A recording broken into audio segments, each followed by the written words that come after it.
Kavanganiso. Nditopedze kuvawerenga. Oh. Hama dzenyu kana vatoro? Hama dzangu. Hama dzenyu? Wamakapedzera kudya ndiani? Mwana wangu. Anonzi ani? Eliza. Angani makore mangani? Angani mwana wake wairi. Mukadzi mukuru wemwana wenyu makamuvengera chii? Ndakamuvengera kusada zvandinoda. Zvii? Basa irori. Basa rei irori ripi? Irori rakazodiwa unomudiki. Rei? Rokuti tifambe tese. Muchienda kupi? Kwatinoenda musango kovhima. Muchivhimei? Nyama dzedu dzatinovhima. Nyama dzipi? Tsuro, membwe?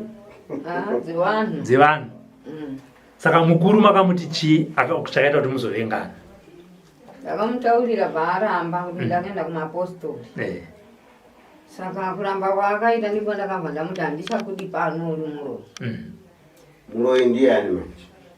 Nini nomuroora wangu mudiki nokuti akabva asvika paatenda. Akamutaurira. Saka nyaya yesadza yamunopakura inoita kuti vana murume wenyu nemurume wake apakure sadza rekupedzisira. Chii chamakamuita muroora? Tine zvinhu zvatinopa sadza rokutanga.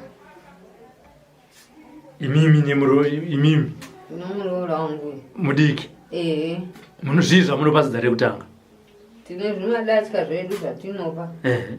Ichidya sadza rokutanga iroro. Iri rekupedzisira rizopiwa vanhu. Saka imimi kuvanhu zvobva zvaita kunge muroora wenyu ndiye muroyi ane mhiko yekupakurira vanhu sadza repasi. Ndizvozvo chaizvo. Matatya amangani? Mairi. Anogara pai? Tinorara nawo mumba. Mumba? Vanhu vese vanotaona? Avaona. For these and more stories, tune in to Zim News Bit TV with Robert Tafumani.